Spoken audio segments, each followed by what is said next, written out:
And we are back on with Reverse Redaction Podcast. It's good to be back on the podcast airwaves. And I'm with Jared Putnam. I'm actually Ford Suze. It's like a soap opera where they just recast the role, you know? Not that Ford has been recast yet, but he's really busy with the things he's working on right now. And I had an itch to get Reverse Redaction back up and rolling. So today what we're going to do is start a new little segment, just a short segment on Monday news. And what we're going to do is just kind of cover three of the issues or the news titles that popped up to us or things that we saw over the weekend, and just cover that briefly. So, Jared, how are you doing this morning, by the way? I'm actually doing really good for an early Monday morning. So sorry to get you up, sir. Yeah, you're on Central Time and I'm on Eastern, so that normally like an hour is not a big difference unless it's like right at the beginning of the morning or right at early evening, when there would be a difference between like what time you're getting off. But yeah, we had a little trouble coordinating. That was my fault. I forget. You're making more of a sacrifice. You're an hour earlier, so well, yeah. Okay, well, today what we want to cover is got things popping up here. What we want to cover is Trump had an outburst on Twitter last night. I think that's his first strange outburst. Yeah, and let's see, but that's like his first one ever, right? It's a mulligan for just this one. Well, that was the most recent thing, and then we want to cover Sacha Baron Cohen's new show, and then the last thing we want to cover is the James Gunn firing. So, so Trump, yeah. So this obviously is not anything new, but what are the implications? What do you take from this?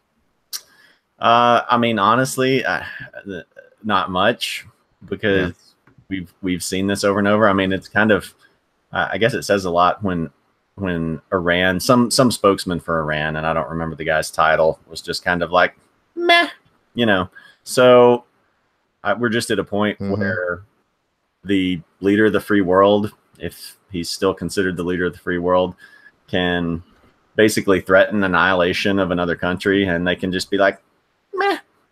So they watched this play out with North Korea. Nothing happened. So I mean, if you're Iran, why would you be worried about this? Well, here's so this is the tweet to Iranian president. I should do in his voice. To Iranian president.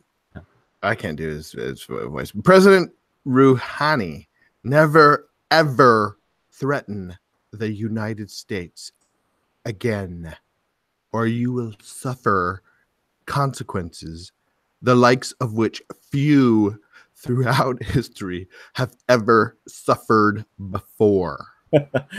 See, I don't know if the voice is on, but the mouth, you've got the mouth, you're forming the word correctly. You're forming the word perfectly. What has to do with this? We are no longer a country that will stand. I can't get his intonation. It's just the lips. You got it pretty close. It's like the if you ever remember from Kill Bill, the thing she does at the end, where it's the thing where she kills Bill with like the little like cobra stab thing. That's like basically that's what it is. Oh yeah. Yeah. So we will never stand for your demented words of violence and death. Be cautious. Anyway, so he's saying we're not going to stand. Now, I think this has. So here's the thing. There's an interesting dynamic with a whole the president tweeting. I know I hear your seething disdain in your voice, but or obvious disdain. But what it sets up is an interesting dynamic where countries don't take his tweeting or his words seriously, but they have to take his policy seriously, because he's been pretty serious when it comes to policy. And so there's this in some areas, I think. What's that? I mean, I guess it depends on how you define serious. I mean, I think with some countries, he has been. I mean, obviously, like nixing the Iran deal was a big deal. So I think with Iran, I would agree that like with Iran, he's been more serious, you know, in terms of policy than you know, than a lot of other countries. And so I think it makes for it could be a mix that could create peace, you know. It could create a certain amount of peace. The chaos from him. So for example, for North Korea, I know everybody's giving him flack about nothing's happened, but we're at peace right now with North Korea. I mean, but I don't think are we really at any more peace than what's been before? Yeah, remember they were threatening to bomb us. Yeah, but I mean, the threats don't really mean that much in terms of we know that we know they'd already closed their nuclear site, or at least the report was that they had closed their nuclear site because for some reason they could no longer use it. Mm-hmm. And then beyond that, it's just been a lot of theorizing about, well, they've already got their nuclear program where it needs to be or whatever. So yeah, they're no longer threatening us. So, I mean, so what's the point of being harsh with your tone with them, you know? If you're the president, what would be the point of being harsh with them if they're no longer threatening us? Yeah, no, I mean, I'm not critiquing him for not being harsh with them. I mean, I just think, you know, in terms of the threat that they pose, I don't know that it's necessarily changed that much. I mean, I've never really cared that much about whether or not they were threatening us. I mean, to me, the threats didn't really mean that much because they weren't going to do anything unless most likely they weren't going to do anything unless we invaded them, because I mean, it's just a self-preservation thing. Right. So, yeah. But I mean, but as it relates to Iran, mm-hmm. You know, him. So he was. So Trump was initially pretty upfront and you know, harsh with Kim Jong-un. You know, calling him Rocket Man and stuff like that, and then now he's real buddy with him. But his policy has always remained sort of the same, you know, as the people that are working for him, like Mad Dog Mattis, and some of these other guys, they're not gonna, you know, I trust them. I'm not worried about the president. You know, like I love the way that the president has. My favorite thing about Trump is that he's denigrated the position of president. Yeah, I mean, I know what you mean.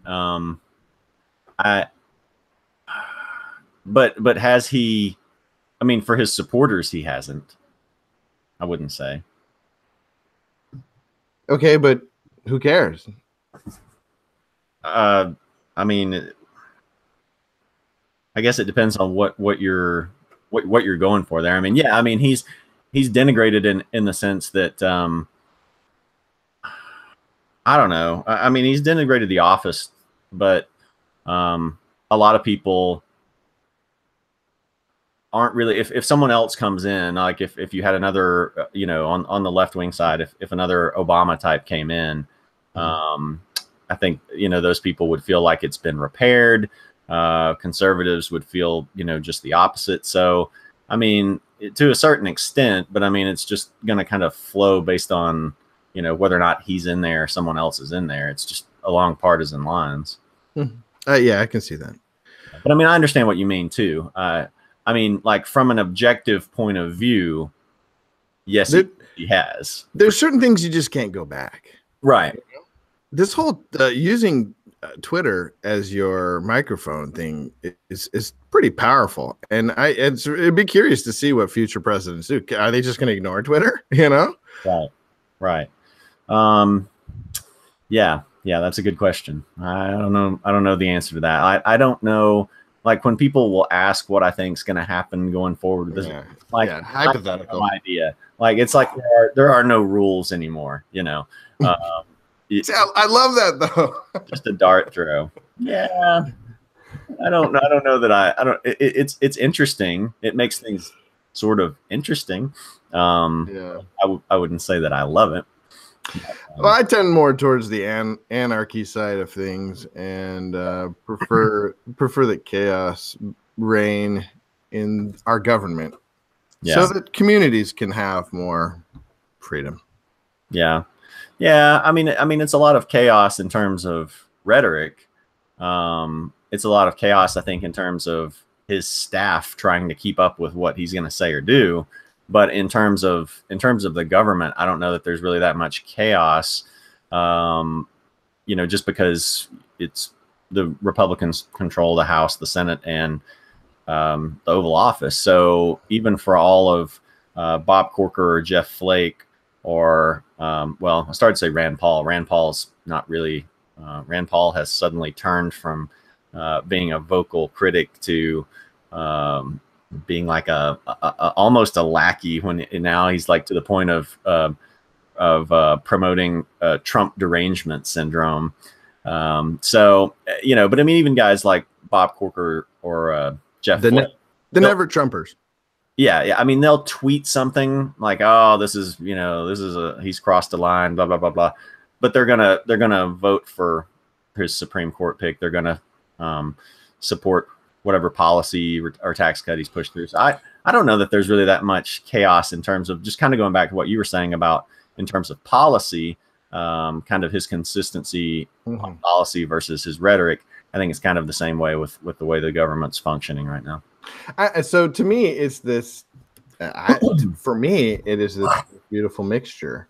Going back to this idea of the dynamic between his words, his Twitter, and his policy, it's this beautiful dynamic where the policy I prefer is moving along smoothly, and the thing I don't prefer, people demagoguing, the president, people feeling comfortable because they have a king in place, is being completely eroded. And I'll say that again. Like which part is being eroded? The king part, like having somebody who's ruling over us and taking care of us idea. I now that I don't agree with. I think it's just a. I mean, so much of the reason that Trump got elected was white evangelical fear. People that see, the quote unquote browning of the country, people that feel like their rights are being taken away based on, marriage equality being passed or whatever. There's a lot of good articles out there on that say it better than I could. But even, I think, yeah. Well, no, I was just going to say, even I saw a study the other day that just lined up perfectly with everything that I hear from people personally who tell me like what they voted based on, or just what they talk about in conversation with me, because you're in Illinois, I'm in Georgia, in the heart of the Bible Belt. Number one, far and away, the number one reason that people voted for Trump and care what he does is illegal immigration. I have had people, no exaggeration, just flat out tell you, I don't care if he gives our country to Russia, if he'll just get the illegals out. So, and so people feel protected. I think white evangelicals, or just a lot of whites in general, feel protected by him. And when he says stuff like, we're saying Merry Christmas again, it's a feeling that they feel like this. There's this nostalgia of this era that was gone, that he's somehow bringing back Confederate license plates. I can send you a link to a story on that. Like have hit an all-time high in Tennessee. Just going at a record rate. So I think for his supporters, more than ever, they feel like they've got a king in place who will protect them. Yeah, but I don't think anybody sees him as a king. I think like a big brother fighting for him. Nobody respects him. Let's be honest. Okay, yeah. I mean, if you're, if it's just a matter of language or semantics of the king title, then yeah, I'm not stuck on that. No. Yeah, no, I just well, I don't even see him as a protector. He's a fighter, like people appreciate that he's fighting for them. Yeah, but I mean, to me, they're one and the same. Like a protector. Yeah, semantics. You're right. Yeah. Okay. Talked enough about that one. Let's move on to something a little lighter. Right. What is this new show? Sacha Baron Cohen. Okay, so when you when you were talking to me about headlines, I went and actually got the exact headlines because I wasn't sure how you wanted to present this. Yes, I want the exact headlines. So here is the exact headline, and this guy's a Georgia representative in my home state. Okay. But actually, I think he lost his primary, so he's going to be out one way or the other. But the headline from HuffPo is Representative Jason Spencer screams N-word, brandishes bare butt on Who is America. This is like you literally just have to go watch this. You can get, if you don't have Showtime, you can go get a 30-day free trial. You can, the articles on the internet, there's short clips about it. Really nothing replaces going and actually watching this, because I watched it last night. I streamed it. I didn't exactly watch it live. I watched it about an hour after it happened. So Sacha Baron Cohen, the comedian who was Borat, for those who don't know, he's got a new show on Showtime, a new comedy. I can't remember how. I think it's 30 minutes. I think it's 30 minutes, and he basically dresses up with prosthetics and all these different things, and pretends to be these over-the-top characters, so over-the-top that you wonder how anyone is fooled by this and how their people were fooled by this, because he has pranked a lot of high-level. He had Dick Cheney on last night. Dick Cheney, the former vice president of the United States. He was and the whole segment was so over the top. He just kept talking about, he was pretending to be like, I think a former Iranian or an Iranian military leader. And he was just going on and on about how much fun war is. And he got Dick Cheney to sign his waterboarding mask. Oh my God. It just crazy stuff that, like, you would think that people at some point would figure it out. And I'm sure out of all the people that they've tried to prank, some of them have, but the fact that they can do this is amazing. So anyway, back to Jason Spencer. Jason Spencer is a representative, you said? A state representative within the state house. So not U.S. Congress. So he had him in, and I don't even remember now the exact setup of it, but it was basically like it was how to prevent terror attacks. And so he started out with basically talking about terrorists dressing up as Muslim women in disguise, with the full burqa and everything, and how they had created this system for detecting them.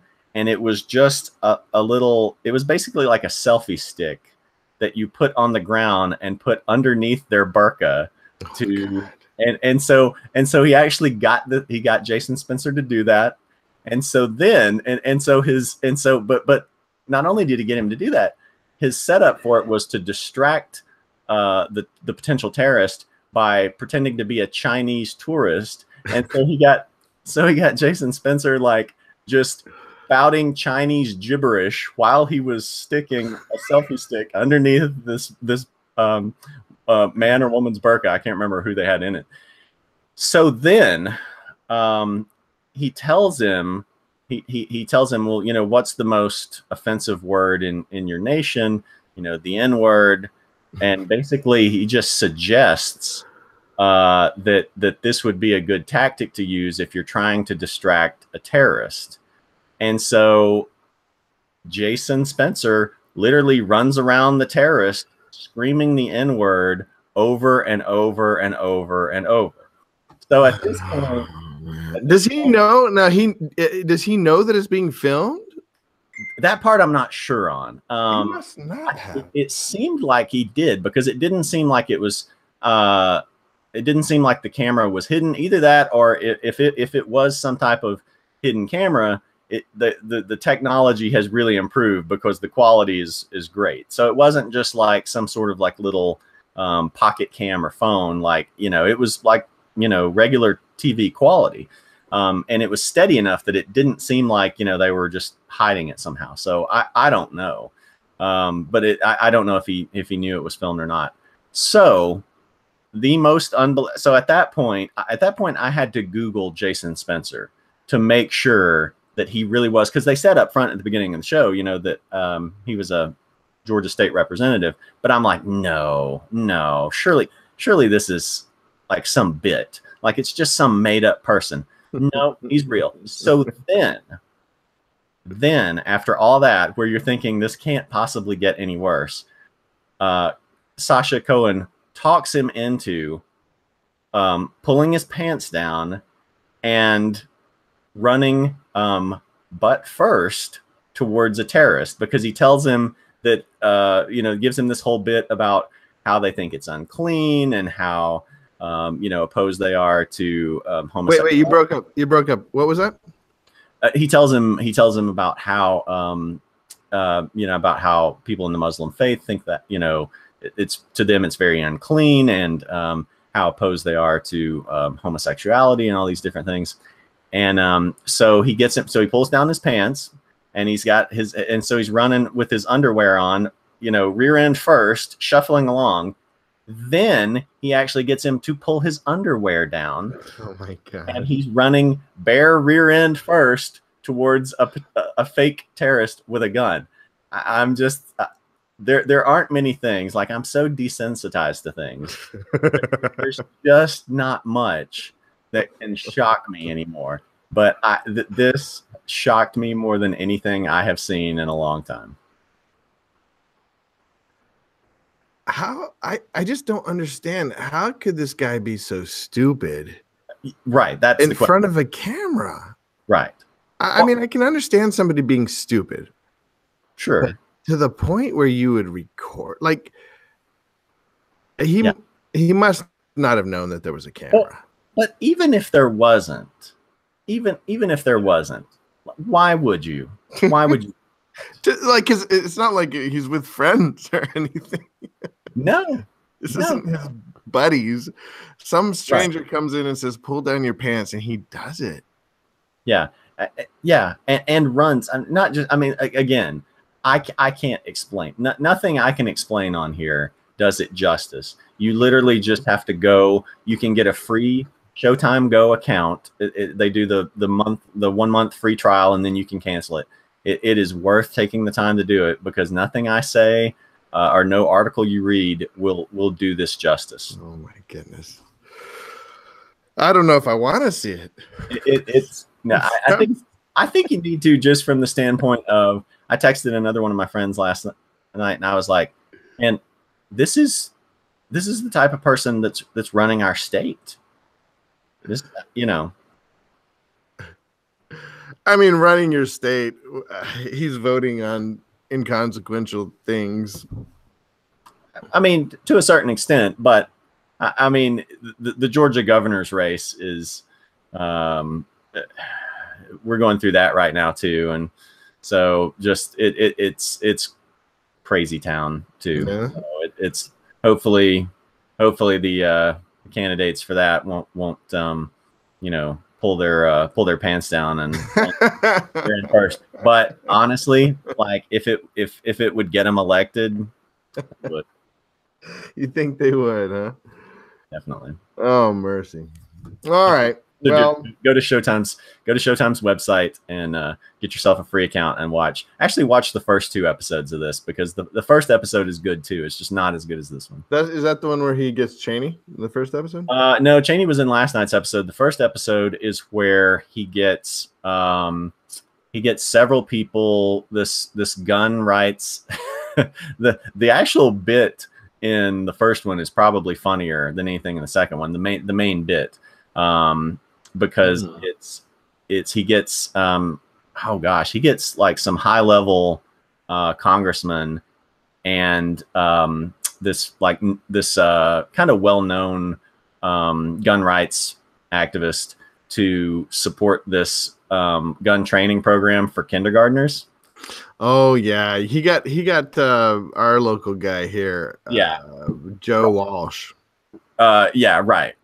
And so he gets so the NRA, or well, I don't know how he's tied to the NRA, but the gun rights guy is this older man who he gets to basically endorse it, right? What's that? Well, he records it, but he records it, as like a children's show, but like all the guns are wrapped in a stuffed animal, and like they've got some sort of name, so it's like, it's like a dinosaur toy that like covers an Uzi, and oh my god, it's actually it's pretty funny, but again, it's just you're sitting there watching, like just laughing and cringing at the same time, just struggling to believe that people would actually do this. People, man, if the program doesn't teach you anything else, it's that people are sheep. They will go along. So many people will go along with just almost anything. Yeah. Which, it should teach people, be careful. You would think that who was going around? It was somebody on the conservative side that was going around taping, secretly taping people. Was it Steven Crowder? Or Steven Crowder does it. Yeah. I mean, everybody should, you're probably on camera. But these guys, they knew they were on camera. I don't know. Okay. So the final thing we want to talk about, the third and final thing, is this big shakeup with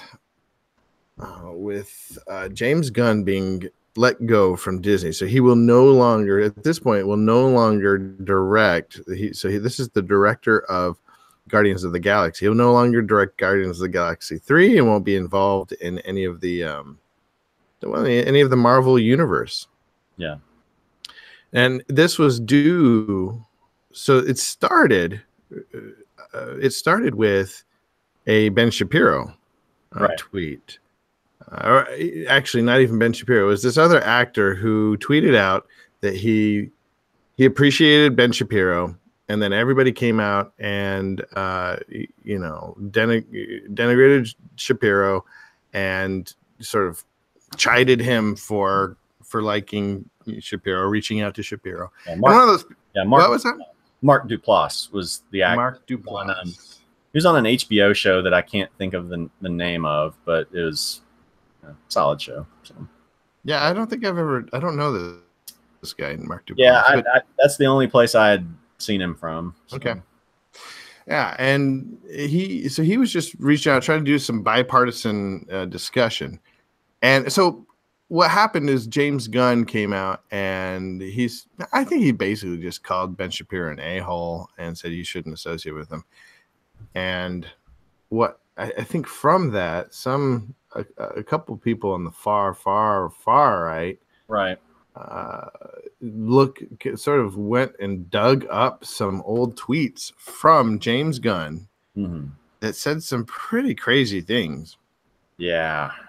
When I saw that he had gotten fired, I was just flipping through my phone and saw, I'm like, wow, what, so my first thought or reaction was that this was probably something that had really just been kind of blown up. He tweeted a thing or two. I mean, you can these days tweet one thing and lose your job over it. But I'm thinking like, man, James Gunn, Guardians is really successful. Like this had to be you'd think this would have to be something, you know, pretty big in order for them to fire him over it. And yeah, it was pretty bad. It was pretty bad because I mean, it wasn't just like the content of it, which was all making jokes about pedophilia and rape. Man, wow, that yeah. It wasn't just the content of it; it was the volume of it. Like, there's a YouTube video out there, or probably multiple YouTube videos that show like all of his tweets. The volume, yeah. Like, dude, I think if this is something he had done a couple times, or I don't know what the limit is on it, but I think a few times like a handful. If it had just been a handful, there you go, a handful. Yeah, if it had been a handful of times, he could have, I think, maybe survived it. But there were just so many, and thousands, I think, right? I don't. It could be. I don't know the number. I mean, you know, the YouTube video I saw, you know, showed I don't know. I don't know how many, but there were just so many. So at some point, you're just like, man, dude, what is your hang up on this? You know, so you know, I can't fault Disney for. I mean, that's a PR nightmare. So, you know, yeah, you can make arguments about whether or not people should be fired for stuff that they tweeted. I guess all these were at least like 6 years ago, like 6 to 10 years ago. And he, in his defense, was, you know, well, he didn't really defend himself. He said that he used to like to be provocative and just say stuff to get a reaction from people and stuff like that, which, yeah, I mean, there's people out there that do that. So, I mean, that sucks for him. I just, you know, what do you do? It's just such a messy situation all the way around, but it's hard for me to fault Disney for firing him. Well, Ben Shapiro ended up being his biggest defender. Right. I wouldn't say not biggest defender on the right for sure. He said, I think James Gunn is an a-hole, as my exchange with him earlier this week has made clear. But I also think that firing him for vile old tweets is a bad precedent and a mistake. There is no limiting principle to the outrage mob. Yeah. You know, there's something to be said about cowing to the outrage mob, as he said, especially in this case. It was some alt-right, you know, KKK guys that made it an issue. Yeah. Yeah. I don't know. I mean, Ben obviously can sort of use that to his advantage for his brand and what he does. I mean, you know, he doesn't even get out of that tweet without circling it back to, you know, left-wing outrage, which is what his whole business model is based on, is combating, you know, mostly what he considers liberal overreach. So, you know, again, it's hard for me to argue with it, though. I mean, number one, the outreach really isn't, from what I've seen, coming from the left as much as the right in this case. So, you know, Ben can say, oh, this is, you know, leftist overreach. And in terms of like Disney's decision, you could characterize it that way. But in terms of like the public reaction, you know, it's coming more from the right, from what I've seen. Obviously, like we said, it was conservative pundits, bloggers, whatever, that dug this up. You've got people like Ted Cruz saying, "Wait, we were breaking up a little. What was the main premise there? That the outrage is coming from the right." Yeah, I mean, from what I've seen, I mean, you like we just said, it was conservative pundits that dug this up. It was, you know, you've got people like Ted Cruz tweeting that James Gunn should be prosecuted. Well, hold up. These aren't conservative pundits. These are alt-right KKK racists. Well, I don't know who they are, but I mean, at the same time, they're on the right. I mean, again, we're getting back to, depending on how you want to define, you know, semantics of how do you want to define someone. But I mean, if it was someone, you know, on the far left, they would still be considered left. So sure, I mean, we can make that distinction, but and it's really kind of irrelevant to the point that most of the outrage I've seen has been, you know, from conservatives saying, oh, you know, Hollywood, yeah, that's just like a, you know, Hollywood liberal, you know, talking down to us about our values, but then, you know, doing this kind of thing. And like I said, with Ted Cruz tweeting out about how guns should be prosecuted. So maybe there's been a lot of outrage from, you know, from the left that I haven't seen. I mean, obviously this is pretty bad timing with the Me Too movement. But, you know, we know that the people on either side are of course going to defend their own a little bit more. So from what I've seen, it really hasn't been like leftist Me Too movement saying that James Gunn needs to go. No, absolutely not. But that's to Ben's point. I mean, he's saying, I don't care if it's conservatives or you know, I don't care if it's coming from the right, the far right, the far left. We shouldn't cow to them. I think maybe a better tactic for Disney would have been to look into it, find something else. I mean, obviously, if there's so many tweets, there must have been somewhere else, something else going on. And if there's not, then don't fire him. But find something substantial, something other than a tweet, you know, and fire him based on that. Do a little investigative work. Well, I don't understand what you mean though. Like what would they have been looking to find? I don't know. Maybe. Yeah, I guess then you get in kind of a witch hunt. Maybe this is just the most professional thing they could do is just say, yeah, we're moving on. Yeah, I mean, I think there's what makes it messy is the fact that it was several years ago, you know, and so then it becomes a question of just like another example would be there was a Major League Baseball pitcher, Josh Hader, who pitches for the Brewers. He pitched in the All-Star game. He made his first All-Star game. And someone went back and dug up tweets from when he was like 17, racist tweets, and put them out there. So Major League Baseball didn't suspend him or anything. I think he's got they're making him go to like sensitivity training or something like that, but you know, largely just kind of glossed over it. So there is sort of a good argument, I think, to be had in terms of what should happen when something that's several years old. What's that? I think one of us is freezing up. Oh man. Yeah, what's going on here? Give me a second. Okay, you're back. Yeah, you're back. Start over with that.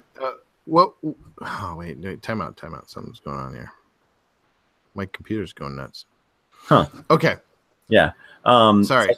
All of a sudden, things started popping up all over. Oh wow. What was it about the pitcher? They found tweets. Yeah. So this reliever, Josh Hader for the Milwaukee Brewers, he pitched in his first All-Star game a week or so ago, and the moral of the story, I guess, is if you're going to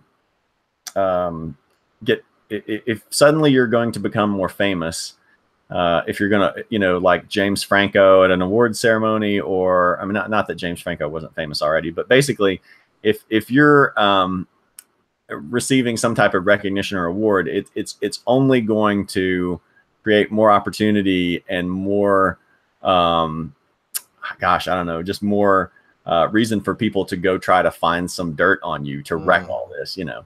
So anyway, so they someone went and found old tweets from Josh Hader from when he was in high school, like 17, because I mean, you know, these guys in Major League Baseball, they're early 20s now, and in a lot of cases, and so we're really starting to see the people that have grown up in the social media era, and so things that they tweeted in high school or middle school or whatever is coming back to haunt them. So anyway, so he had some racist tweets. I think he used the N-word. Either way, they were all pretty racist. And so Major League Baseball, though, didn't suspend him. They decided, I think they're having him do sensitivity training or something like that. But so anyway, I bring that up just to kind of contrast what happened with Disney and say, you know, there's just not like one.